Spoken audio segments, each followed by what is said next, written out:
kile ambacho Dube anakionyesha kimeendelea kufanya kocha muamini, sababu akitazama mchezaji mwingine ambaye anaweza kufanya majukumu yake atarudi kwa Clement Mzize ambaye bado ana majeraha. Kwa hiyo kwangu mimi nafikiri Dube anahitaji tu muda, na ili aweze kuwa bora atahitaji kufunga. Kama atafunga inawezekana pressure ikapungua na akaanza kufanya vitu ambavyo yeye anahitaji avifanye, lakini tutambue kwamba hakuna mchezaji ambaye anaingia uwanjani kwa nia ya kwenda kuchezea nafasi ambazo zinapatikana. Hii inakuja ni baada ya kuwa kwanza pressure ambayo iko nje kutoka kwa mashabiki. Kuna nyakati utajitahidi kuthibitisha lakini inashindikana.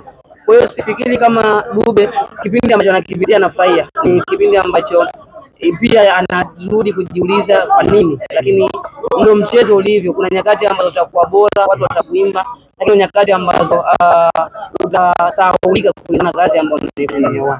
Mwalimu mpya wa Young Africans leo, yapo maneno tayari comment wameanza kuandika watu mbalimbali kwamba huenda akawa ni Dula na Abdalla na Roma Forest.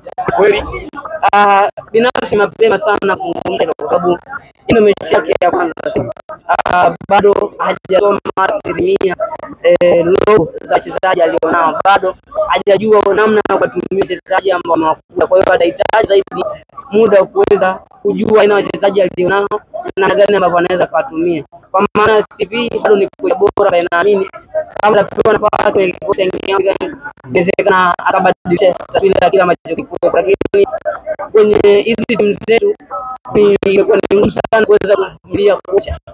Amepoteza mechi 3 mfululizo kwa ni ngumu sana. Kwa hiyo alianza vizuri kwenye mchezo wake wa leo, aenda mambo mawili, lakini unaona namna alikuwa anajaribu kuonyesha timu yake kama lamani kile anataka, lakini bado kuna namna ambayo wachezaji wanagongana kutokana na maelekezo aidha ya mwalimu kama ukoso muunganiko wa kitimu, kwa maana ya mbinu gani ambazo mwalimu anaweza kutumia wachezaji leo na waweze kupata kitu bora. Kwa hiyo mimi bado ni mapema kusema kwamba unaweza kumlinganisha na Roman, kwa sababu ndio mechi yake ya kwanza, inawezekana yote majibu, kwa sababu amekuja kuta wachezaji ambao tayari walisajiliwa na Young Africans. Kwa hiyo inawezekana kwa maana falsafa na mfumo ambao wanaotumia wakashindwana na baadhi ya wachezaji, lakini sifikiri katika wachezaji wote walipanga inawezekana ni ngumu kuweza kubaliana na mbinu za mwalimu. Matokeo ya leo anawapa Simba chachu kiasi gani mchezo wa dhidi ya TR United?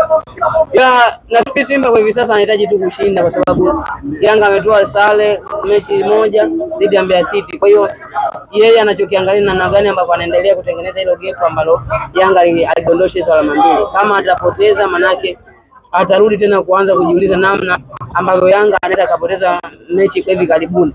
Kwa hiyo kwa Simba ni wao kujiandaa kuhakikisha wanaenda kupata matokeo ili waendelee kuweka lile gap ambalo lilikuwepo, na kwa maana kikosi walichonacho kile ambacho wameanza kuonyesha kwenye mechi kadhaa ambazo kocha amesimama, bado naamini inaweza ikawa ni mchezo mzuri kwa Simba na wakaondoka na matokeo mazuri, kwa sababu ya utayari wa wachezaji alionao, kwa sababu asilimia kubwa wachezaji wa Simba tazama waliosajiliwa, kwangu mimi bado sijaona mchezaji ambaye anaweza akaanza na asifanye kile ambacho aidha mwalimu anakihitaji ama ambacho mashabiki wanakitarajia kutoka kwake. Kwa maana hakuna mchezaji ambaye ana daraja la kawaida, yani ukimtazama